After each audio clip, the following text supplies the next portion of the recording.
فرزند زہرا یہ حالات برے ہیں۔ کاشانۂ بصیرت ایک ایسا مکمل یوٹیوب چینل جس پر محروم بصارت کے لیے بالخصوص اور تمام افراد کے لیے بالعموم سینکڑوں کی تعداد میں اسلامی کتب دستیاب ہیں۔ لہذا گزارش ہے کہ آپ اپنی ذمہ داری نبھاتے ہوئے کاشانۂ بصیرت کو سبسکرائب کرنے کے ساتھ ساتھ بیل آئیکن کو پریس کیجیے تاکہ آپ علم کے حصول کے ساتھ ساتھ مذہب اہل بیت کی اشاعت میں بھی اہم کردار ادا کرتے رہیں۔ کاشانۂ بصیرت، کاشانۂ بصیرت، کاشانۂ بصیرت۔ فرزند زہرا یہ حالات برے ہیں۔ بسم اللہ الرحمن الرحیم۔ السلام علیکم سامعین، کاشانۂ بصیرت کا یوٹیوب چینل میں سیمی زوار ہم مل کر پڑھ رہے ہیں کتاب مغربی تمدن کی ایک جھلک حصہ اول، اور یہ ہے ریڈنگ کا پارٹ نمبر 7۔ کتاب کے صفحہ نمبر 75 پر ہم عنوان جو پڑھنے جا رہے ہیں وہ ہے موجودہ تمدن کی وحشت گری۔ آئیے تفصیلات جانتے ہیں۔ اگرچہ کچھ ماہرین معاشرے کی رائے یہی ہے کہ انسان کی زندگی سے جنگ کی جدائی ناممکن ہے، انسانی زندگی کا ہمیشہ سے تصادم و خونریزی سے چولی دامن کا ساتھ رہا ہے، لیکن محققین نے اس رائے کی ہمیشہ مخالفت کی ہے۔ ان کا خیال ہے کہ جنگ کا انسانی زندگی سے الگ ہونا ناممکن نہیں ہے، بلکہ یہ تو اخلاقی بے راہ روی اور اجتماعی و اقتصادی بدحالی سے پیدا ہونے والی چیز ہے۔ اس لیے فطرت بشری سے الگ ہو کر جنگ کے علل و اسباب کی تلاش ضروری ہے۔ صحیح تعلیم و تربیت کے ذریعے اس کو انسانی زندگی سے الگ کیا جا سکتا ہے اور معاشرے انسانی کو جنگ سے ہونے والے ناقابل تلافی نقصانات سے بچایا جا سکتا ہے۔ علاوہ اس کے ہمارے اس قرن کو جو علم و دانش کی درخشندگی کا نصیب ملا ہے وہ کچھ لوگوں کی تو سعی طلبی سین عین چھوٹیے تو لام بے چھوٹیے سعی طلبی مادی متامے میم تو الف میم عین میلان نفسانی کی سیری کی خاطر تاریخ بشر کی غیر انسانی ترین جنگ کا نمونہ بن گیا ہے۔ 20ویں صدی کی گزری ہوئی 3/4 صدی پر اگر ہم ایک طائرانہ نظر ڈالیں تو معلوم ہوگا کہ یہ زمانہ جنگوں اور حوادث کے سیاہ کارناموں سے بھرا ہوا ہے، اور نہ صرف یہی بلکہ یہ بات بھی واضح ہو جائے گی کہ اس مدت میں ہونے والے جنایات جیم نون الف یہ الف تے جنایات تاریخ بشر میں ہونے والے جنایات سے زیادہ ہیں۔ ہجے میں نے آپ کو بتا دی تھی، جنایات جیم نون الف یہ الف تے۔ اب لکھا ہے کہ مغربی دنیا جس کے یہاں صنعتی وسائل کی بھرمار ہے اور جو ایٹمی ہتھیار سے مسلح ہے، وہ اپنی دانش کے زور پر انسان کو خاک و خون کی طرف کھینچ رہی ہے، روئے زمین کے آباد حصوں کو ویرانہ بنائے دے رہی ہے۔ مغرب کی اس بد اخلاقی اور کج فکری کی وجہ سے مظلوموں کے نالے آسمان تک بلند ہیں۔ استعماری حکومتوں کے مفاد کے ٹکراؤ سے ہونے والی 2 عالمی عظیم جنگوں نے بشریت کے لیے نہایت تکلیف دہ اور منحوس نتائج پیدا کیے ہیں۔ ان جنگوں کی جنایت، قساوت قاف سین الف واو تے قساوت اور بے رحمی کے داغ کو اس منور صدی کے دامن سے کسی طرح نہیں دھویا جا سکتا۔ ان جنگوں کے خوفناک اعداد و شمار ان جنگوں کے ملاحظہ فرمائیے۔ پہلی عالمی جنگ 1565 دن تک ہوتی رہی۔ پھر لکھا ہے کہ اس جنگ میں ہلاک ہونے والوں کی تعداد 9 ملین سے زیادہ، ناقص اذکار رفتہ ہونے والوں کی تعداد تقریباً 22 ملین، مفقود الاثر ہو جانے والوں کی تعداد 25 ملین بتائی جاتی ہے۔ یہ اعداد و شمار تو میدان جنگ کے ہیں، لیکن شہروں میں مرنے والوں اور زخمیوں کی تعداد میدان جنگ سے کہیں زیادہ ہے۔ اس جنگ کا خرچ 4 لاکھ ملین ڈالر ہوا ہے۔ اس خرچ ہونے والی رقم سے انگلستان، آئرلینڈ، اسکاٹ لینڈ اور بیلجیک بے لام جیم یہ کاف بیلجیک، بیلجیم، روس، امریکہ، جرمنی، کینیڈا، آسٹریلیا کے ایک ایک عزت مند گھرانے کے لیے اپنی تمام لوازمات کے ساتھ ایک ایک مکان بنایا جا سکتا تھا۔ حوالہ ہے کتاب جہان در قرن بیسمت، بے یہ سین تے میم، بیسمت یا بسیتم۔ آگے چلتے ہیں، لکھا ہے کہ پہلی عالمی جنگ اپنے نقصانات و خساروں کے ساتھ تمام ہو گئی، لیکن واپس ہونے والوں اور باقی رہ جانے والوں کے نالے ابھی ختم نہیں ہوئے۔ ابھی ویرانے آباد بھی نہیں ہونے پائے تھے کہ دوسری عالمگیر جنگ کے بادل سروں پر بن لانے لگے اور تھوڑی ہی مدت میں اس نے دنیا والوں پر آگ و خون کی بارش شروع کر دی۔ دوسری عالمگیر جنگ میں 35 ملین قتل ہوئے، 20 ملین ہاتھ پاؤں سے معذور ہو گئے، 17 ملین لیٹر خون زمین پر بہایا گیا، 12 ملین حمل ساقط ہوئے۔ اس جنگ میں 13,000 پرائمری و متوسط، 6,000 یونیورسٹیاں، 8,000 لیبارٹریز ویران و برباد ہو گئیں، 3,90,000 گولے فضا میں پھٹے۔ امریکہ اور جاپان کی جنگ میں 1945 عیسوی میں امریکہ کی طرف سے 2 چھوٹے ایٹم بم پھینکے گئے، ایک بم ہیروشیما پر اور 3 دن کے بعد دوسرا بم ناگاساکی پر پھینکا گیا۔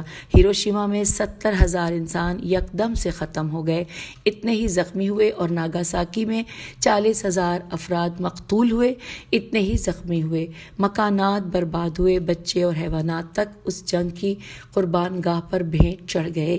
5 دن کے بعد جاپانی بلا کسی شرط کے امریکہ والوں کے سامنے ہتھیار ڈالنے پر مجبور ہو گئے۔ دوسری جنگ عظیم کی خبر آخری وقت میں اخباروں میں اس طرح چھپی تھی: روس نے امریکہ کے کارخانوں سے یہ خواہش کی ہے کہ 4 ملین پیر بنا دے جو جنگ میں لنگڑے لولے ہو جانے والے فوجیوں کے لگائے جائیں گے۔ اس خبر سے اندازہ لگایا جا سکتا ہے کہ جنگ میں کتنے اعضاء برباد ہوئے ہوں گے۔ یہ بات ملحوظ رہے کہ روس نے اپنے کارخانوں میں پیر کا آرڈر دینے کے علاوہ امریکہ سے اس تعداد کو طلب کیا ہے، کیونکہ روس کے کارخانے مطلوبہ تعداد میں پیر بنانے سے عاجز تھے، اس لیے امریکہ سے مدد بھی چاہی گئی۔ اس مانگ کو پیش نظر رکھتے ہوئے اندازہ کیا جا سکتا ہے کہ کتنے نفوس ہلاک ہوئے ہوں گے اور کتنے اعضاء ناقابل اصلاح ہو گئے ہوں گے۔ روس کے علاوہ دیگر یورپی ممالک کے کتنے افراد قتل ہوئے ہوں گے۔ یہ ساری مصیبتیں جنگ کی دین ہیں۔ اگست 1954 عیسوی میں ہیروشیما ناگاساکی پر جو بم گرا تھا وہ 235 واحد یورینیم اور 239 واحد پلیٹینم اور 335,000 پھٹنے والے مادوں کا مجموعہ تھا۔ ایک عام ایٹم بم ہیروشیما پر گرنے والے بم سے 5,000 گنا زیادہ طاقتور ہوتا ہے، اور ایک ہائیڈروجن بم ایٹم بم سے 5 ملین گنا زیادہ طاقتور ہوتا ہے۔ New York, Paris, London, Moscow کو خاک میں ملانے کے لیے ایک بم کافی ہے۔ بموں کے لیے یہ ضروری نہیں ہے کہ پائلٹ ہوائی جہاز کے ذریعے گرائے، بلکہ خود کار راکٹ 2000 میل تک جہاں چاہیں بم پھینک سکتے ہیں۔ ہر ایٹمی تجربہ تقریباً 7,000 میل کو متاثر کر دیتا ہے۔ ہم پیج 78 پر آ گئے ہیں۔ لکھا ہے شیمی وال ڈاکٹر لینس پولنگ کی تحقیق کے مطابق امریکہ کے اس ڈاکٹر نے نوبل پرائز حاصل کیا ہے۔ میگانئی میم یہ گاف الف حمزہ نون چھوٹیے میگائنی بموں کا خطرہ ایسا ہے کہ 10,000 میگائن بم سے جنگ کے 1 گھنٹے کے اندر کثیر آبادی والے 175 ملین شہروں کے باشندوں کو تباہ و برباد کیا جا سکتا ہے۔ یہ بات یاد رکھنے کی ہے کہ فعلاً فے عین لام الف امریکہ کے پاس 240,000، روس کے پاس 80,000، انگلستان کے پاس 15,000 میگائنی بم ہیں۔ امریکی فوج کا افسر نیومین آئندہ ہونے والی جنگ کے بارے میں لکھتا ہے کہ آئندہ ہونے والی جنگ کی تباہیاں صرف فوجیوں تک محدود نہیں رہیں گی، بلکہ تمام دنیا کے خاتمے پر اس کا خاتمہ ہوگا۔ عورتیں اور بچے بھی اس جنگ کے اثرات سے محفوظ نہ رہیں گے، کیونکہ علم فضپا فے یہ زے پے الف نہیں ہے، یہ الف ہے، علم فزیاء کے ماہرین نے انسانی سپاہیوں کے بجائے جنگی وظائف بے شعور اسلحوں کے تصرف میں کر دیا ہے، اور یہ جنگی اسلحے جنگجو اور غیر جنگجو سپاہیوں میں کوئی فرق نہیں جانتے۔ آج دشمن کو میدان جنگ یا قلعے میں گھس کر قتل کرنے کی ضرورت نہیں ہے، بلکہ دشمن کو برباد کرنے کے لیے شہروں اور دیہاتوں پر حملے کیے جاتے ہیں، کیونکہ آج کے نظریے کے مطابق دشمن کی اصلی قوت فوج نہیں بلکہ پر رونق تجارتی منڈیاں، بھرے پورے آباد شہر، کارخانے، ان میں قوت چھپی ہوئی ہے۔ اس لیے اگر جنگ ہوئی تو پہلے ان مقامات پر بم مارے جائیں گے، ایسے بم پھینکے جائیں گے کہ جن سے پھٹنے والے مادے زہریلے گاز، بیماری پیدا کرنے والے میکروبات ظاہر ہوں گے۔ میم یہ کاف رے واو بے الف تے ظاہر ہوں گے۔ 79 پیج پر اب ہم آئے ہیں۔ یہ دونوں عالمی جنگیں جنہوں نے اپنی بدبختی کا منحوس سایہ لوگوں کے سروں پر پھیلایا اور دنیا کو گرداب بلا میں ڈال دیا، ان کا اثر مغربی ملتوں کے افراد پر کچھ بھی نہیں ہوا۔ ایسے اخلاق جو مادی دولت اور الکحل سے مست ہو چکے ہیں، ان میں کوئی تغیر نہیں ہوا، اور نہ ان لوگوں نے ان دونوں جنگوں سے کوئی اثر قبول کیا۔ اس دور میں روزانہ کہیں نہ کہیں جنگ کے شعلے بھڑک ہی اٹھتے ہیں، اور یہ خطرہ لگا رہتا ہے کہ کہیں یہ جنگ عالمی جنگ نہ ہو جائے جس کے نتیجے میں مدنیت و انسانیت کا خاتمہ ہو جائے۔ آج کی متمدن دنیا بہترین ذخائر فکری، قوت بدنی اور وہ عظیم سرمایہ جس کو عوام کی آسائش و فلاح کے لیے خرچ کرنا چاہیے تھا، اسے ہلاکت کے خطرناک ترین وسائل میں صرف کر رہی ہے، کیونکہ نت نئے ایجاد ہونے والے اسلحے جن پر معقول قومی سرمایہ خرچ ہوتا ہے، یہ بازیچہ اطفال تو نہیں ہیں۔ انگریزی مشہور فلسفی برٹرنڈ رسل کہتا ہے کہ آج کی حکومتیں جو راکٹ اور مصنوعی چاند، کرۂ چاند اور دیگر کرات تک بھیجنے میں ایک دوسرے پر سبقت لے جانے کی فکر میں ہیں، اس کا نتیجہ دنیا کی تباہی کی صورت میں ظاہر ہوگا۔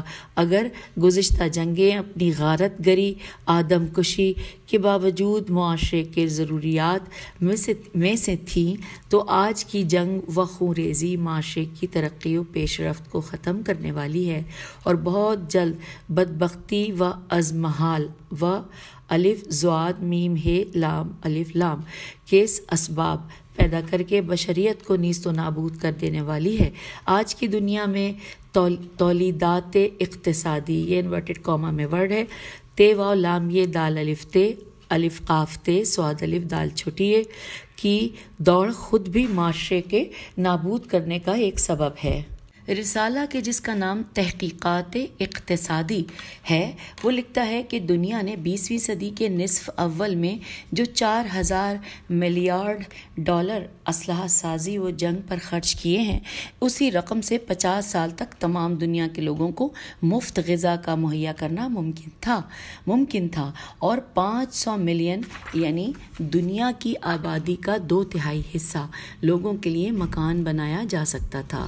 پیج نمبر 80 پر ہم آگے ہیں، اور پھر لکھا ہے کہ آج جس دنیا میں ہم جی رہے ہیں اس کا یہ عالم ہے کہ ایک طرف دنیا کی آبادی کا 1/3 حصہ گرسنگی یا قلت غذا کا شکار ہے، اور وہ ابھی تک بے سواد ہیں، بے سین واو الف دال بے سواد ہیں، اور دوسری طرف سالانہ 120 ملیارڈ ڈالر عسکری نظام پر خرچ ہوتا ہے۔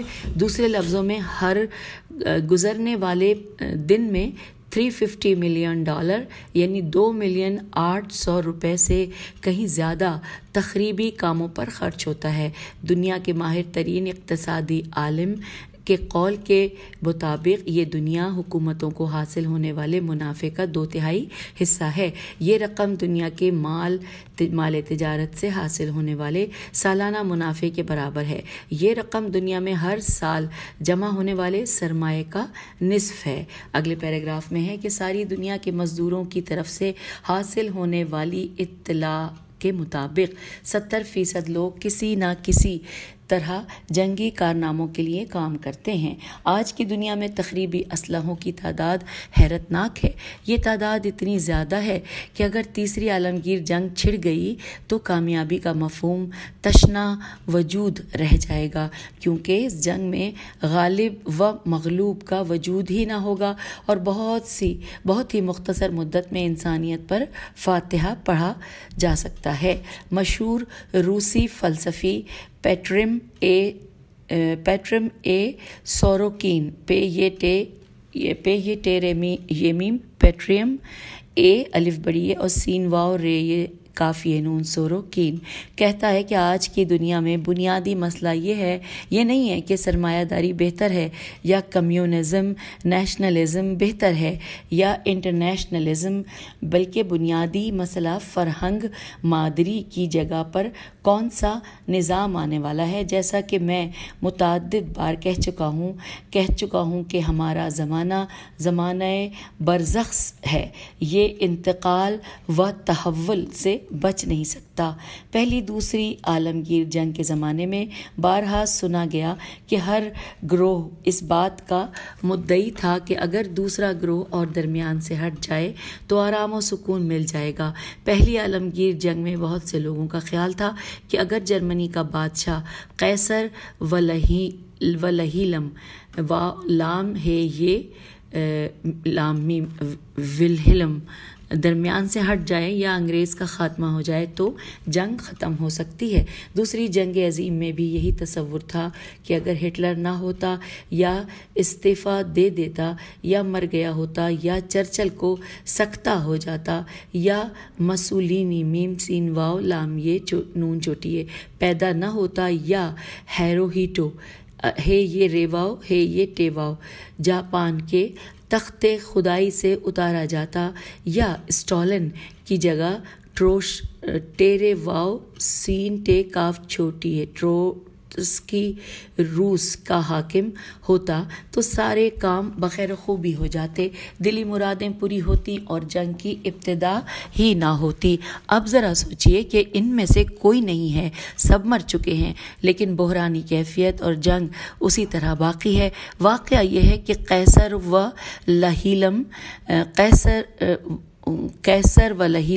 ہٹلر، مسولینی، چرچل، اسٹالین، یہ لوگ وہ نہیں ہیں کہ 20ویں صدی کے بحران کو انہوں نے پیدا کیا ہو، بلکہ اس بحرانی دور نے ان لوگوں کو جنم دیا ہے۔ اگر یہ نہ بھی ہوتے تو دوسرے بہت سے Hitler, Mussolini, Stalin, Roosevelt, Churchill پیدا ہو جاتے، اور یہ بھی ممکن تھا کہ ان سے زیادہ سخت ہوتے۔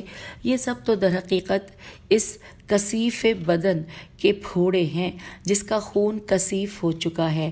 اس قسم کے پھوڑوں کو ختم تو کیا جا سکتا ہے، لیکن ان کی جگہ پر دوسرے پھوڑے پیدا ہو جائیں گے۔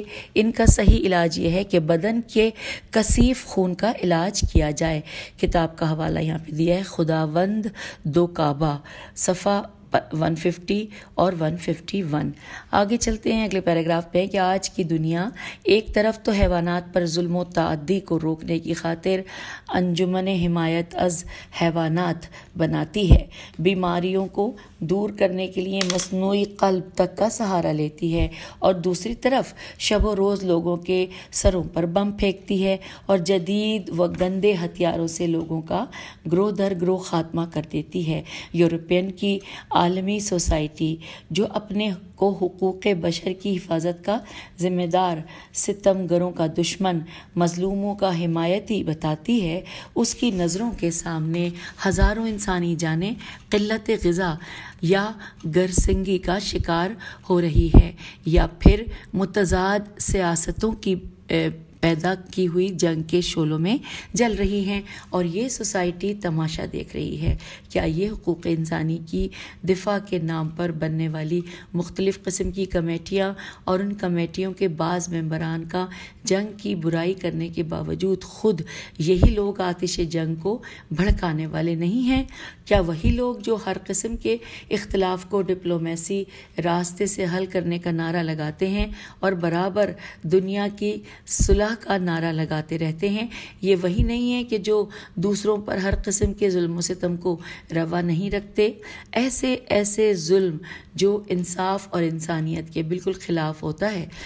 عیسائیوں کے مذہبی پیشوا دنیا کو خوش کرنے کے لیے دین کے نام پر جو تبلیغ کرتے ہیں اور صلح خواہی اور جنگ جوئی و خون ریزی کی برائی کرتے رہتے ہیں اور اس حربے کا ہر وقت اور ہر جگہ چرچا کرتے رہتے ہیں، کیا یہ کسی اساسی بنیاد پر ایسا کرتے ہیں؟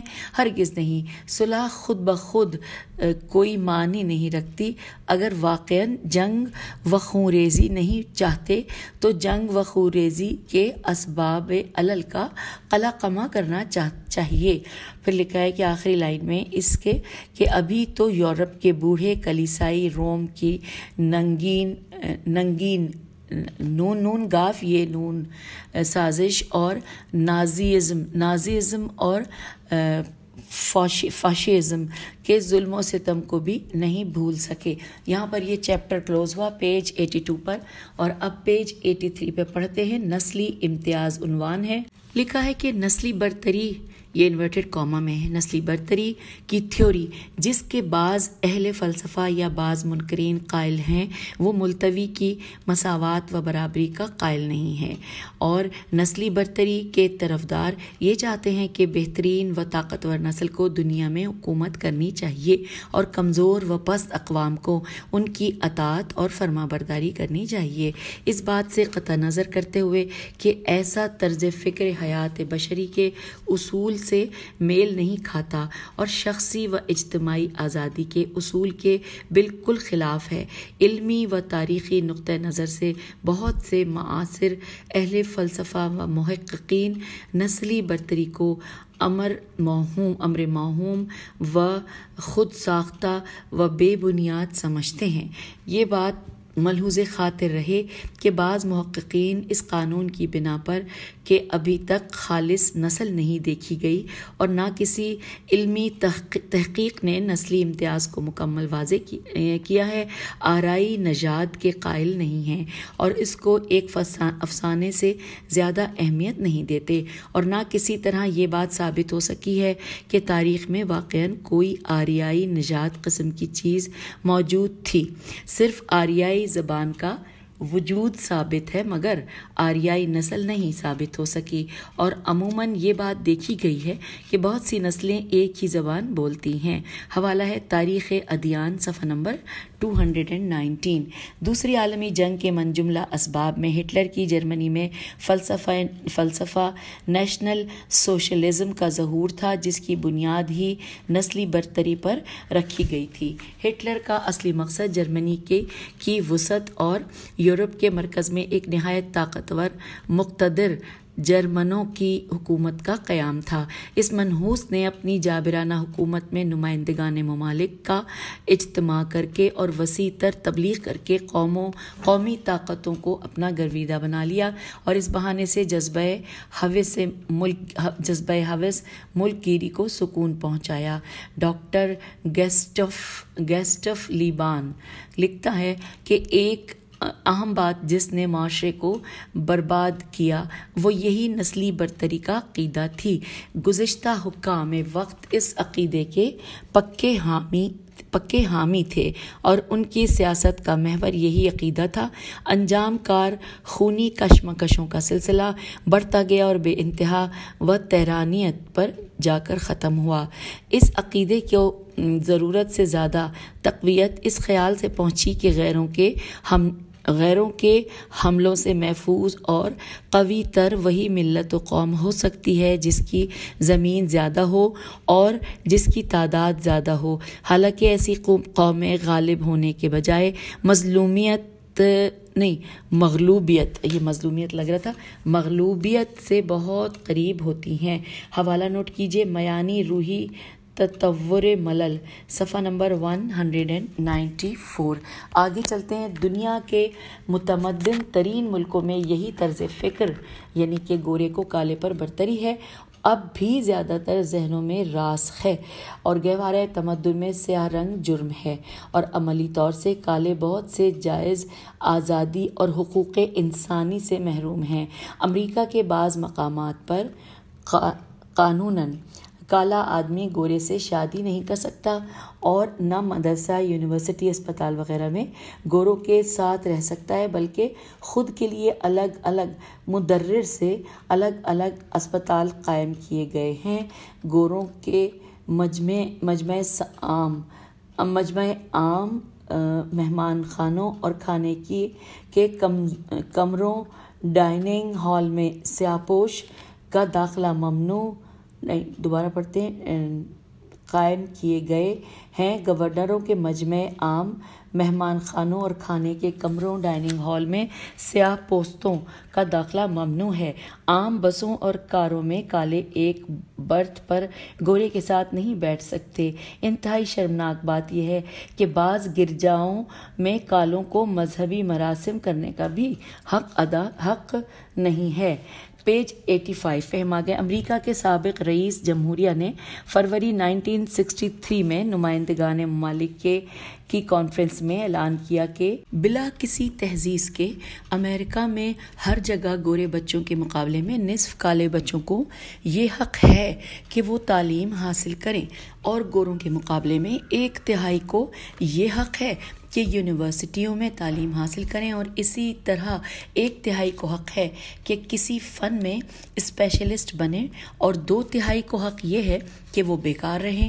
رسالہ جس کا نام ہے اخبار و گزار شاہی جہاں، وہ لکھتا ہے کہ امریکہ میں 11 مقامات پر کالے حق رائے دہی، حق تعمیر مکان، ریسٹورانٹ میں آزادی، دکانوں کی آزادی سے محروم ہیں، یعنی کہ مختصراً زندگی کے ہر شعبے میں ان کو محروم رکھا گیا ہے۔ پھر لکھا ہے کہ الاباما، میسیپی، میم یہ سین یہ پے چھوٹی ہے، اور اسی طرح جنوبی امریکہ وغیرہ کے تمام مدارس میں نمونے کے طور پر بھی ایک سیاہ پوست نہیں ملے گا۔ پے واؤ سین تے سیاہ پوست نہیں ملے گا۔ 1954 میں جب امریکی پارلیمنٹ نے رائے دی کہ سیاہ پوست بھی مدارس میں گوروں کی طرح برابر تعلیم حاصل کر سکتے ہیں، تو صرف 4% سیاہ پوست طلاب کو گوروں کے مدارس میں قبول کیا گیا اور بہت سی جگہوں پر سیاہ پوست کے نام لکھوانے پر جنگ و جدال کی نوبت آ گئی اور پولیس کو دخل دینا پڑا۔ حوالہ ہے، کتاب کا نام ہے تہران مصور شمارہ 1174۔ گوروں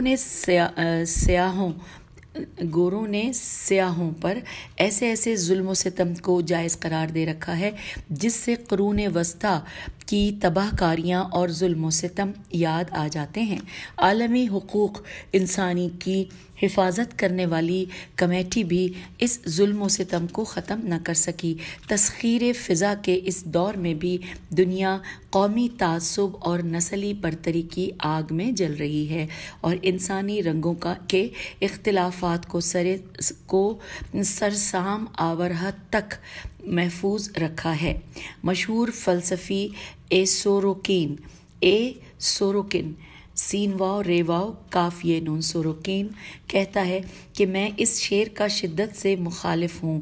مشرق مشرق ہے اور مغرب مغرب ہے، یہ دونوں ایک جگہ اکٹھا ہی نہیں ہو سکتے۔ آخر کیوں؟ سوال یا نشان ہے۔ ہم پیج 86 پر آ گئے ہیں۔ انسانوں میں کیا فرق ہے؟ حضرت مسیح علیہ السلام نے 2000 سال پہلے یہ پیغام دیا تھا، فضیلت و انسانیت کا دار و مدار نیت، عمل نیت اور محبت پر ہے، اور ہم 20ویں صدی کے متمدن لوگ انسانوں کی فضیلت و برتری کو خون و رنگ میں منحصر سمجھتے ہیں۔ لوگ کہتے ہیں ہٹلر بہت بڑا تھا کہ نسلی برتری کا قائل تھا، لیکن آج ہم جدھر دیکھتے ہیں ادھر ہی چھوٹے چھوٹے ہٹلر بھرے ہیں۔ اگر ان کا بس چلے تو نازیوں نون الف زے یہ واو نون غنہ نازیوں کے خدائے مرحوم یا ملعون کو بھی سفید کر دیں ذرا جنوبی افریقہ کو دیکھیے، خود ہمارے امریکہ کو دیکھیے، ہر جگہ نسلی برتری موجود ہے۔ میرا یہ عقیدہ ہے کہ ویتنام میں ہونے والی ہماری جنگ بھی نسلی جنگ ہے، جس کا محرک مغربی گوروں کا زرد ایشیائی لوگوں پر احساس برتری ہے۔ حوالہ یہاں پر نہیں دیا گیا ہے، میرا خیال تھا حوالہ ہوگا، آگے نہیں ہے حوالہ۔ خداوند دو کعبہ، صفحہ نمبر 198۔ جنوبی افریقہ کی 3/4 آبادی کالوں پر مشتمل ہے، اس کے باوجود گورے اپنی نسلی برتری کو نہایت شدت و سختی کے ساتھ باقی رکھے ہیں۔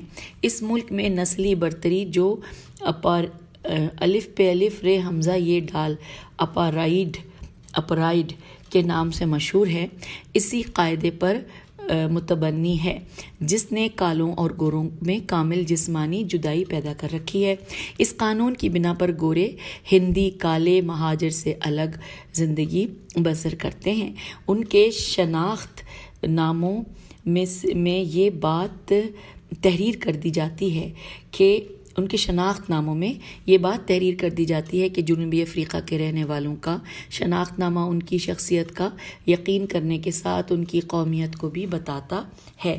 مختلف نسلوں کے لوگوں مختلف بسوں، ریلوں اور میں سفر کرتے ہیں، گرجاؤں میں، ہوٹلوں میں الگ الگ جاتے ہیں، ٹیکسی اسٹینڈ، ٹیلی فون بوتھ سے الگ الگ استفادہ کرتے ہیں، الگ الگ اسپتالوں میں علاج کراتے ہیں۔ حد یہ ہے کہ الگ الگ قبرستان میں دفن ہوتے ہیں۔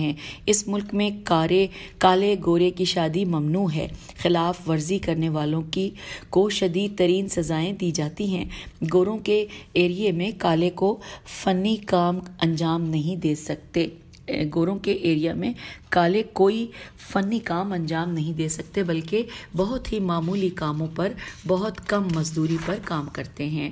جنوبی افریقہ میں نسلی طبقہ بندی بھی ایک اہمیت رکھتی ہے، کیونکہ اس طبقہ بندی کی وجہ سے اس کی آزادی اور اختیارات کی حدود معین کیے جاتے ہیں، کیوں کر اور کہاں زندگی بسر کرے، کس کے ساتھ شادی کر سکتا ہے اور کس قسم کا کام کر سکتا ہے اور کیسی تعلیم و تربیت سے فائدہ اٹھا سکتا ہے۔ کبھی کبھی اس ملک کے قید خانوں میں 5 ملین قیدی ہو جاتے، 5 ملین میم لام یہ و نون قیدی ہو جاتے ہیں اور نون یہ میم نیم ہو جاتے ہیں۔ پیج 87 پر ہمیں کالوں کی قسمت کا فیصلہ گوروں کے رحم و کرم پر ہے، کوئی قانون ان کی حمایت نہیں کر سکتا۔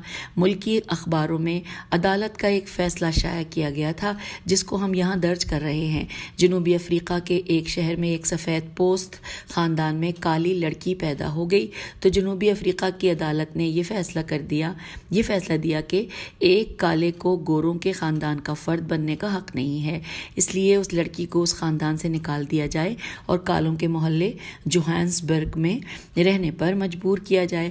عدالت نے یہ بھی کہا تھا کہ یہ لڑکی ملازمہ کی حیثیت سے اپنے باپ کے گھر کام کر سکتی ہے۔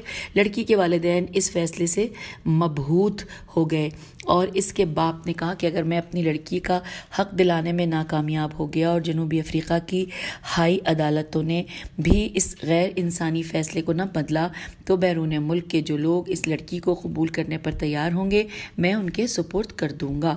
اور یہاں پر حوالہ ہے کیہان شمارہ 7013 نمبر صفحے کا ہے۔ اب آئیے آگے چلتے ہیں۔ شاپ ویلے شین الف رے پہ واو لام بڑیے کا حادثہ جنوبی افریقہ کے گوروں کی کالوں پر ظلم و ستم کا ایک معمولی واقعہ ہے۔ شناخت نامہ کو ہمراہ رکھنا ضروری ہے، یہ انورٹڈ کاما میں جملہ ہے، شناخت نامے کو ہمراہ رکھنا ضروری ہے۔ اس حکم کے خلاف جنوبی افریقہ کے چند شہروں میں مظاہرے کیے گئے۔ کچھ افریقی بہت آرام و اطمینان سے شارپ ویلے میں ایک تھانے کی طرف سے گزرے۔ پولیس نے شناخت نامہ نہ ہونے کے جرم میں گرفتار کرنے کے بجائے گولی چلا دی، جس کا نتیجہ یہ ہوا کہ 69 آدمی قتل ہو گئے اور 180 آدمی شدید زخمی ہو گئے۔ حوالہ ہے اطلاعات شمارہ 13149۔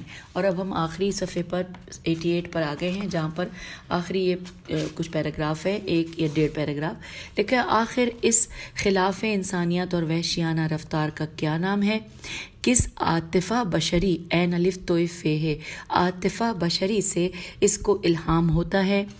اس قسم کے اعمال سے غلامی کے علاوہ کسی اور چیز کا تصور ہو سکتا ہے؟ ایک جماعت کا دوسری جماعت کو اپنی پیروی پر جبراً مجبور کرنا غلامی کے علاوہ اور بھی کچھ ہو سکتا ہے؟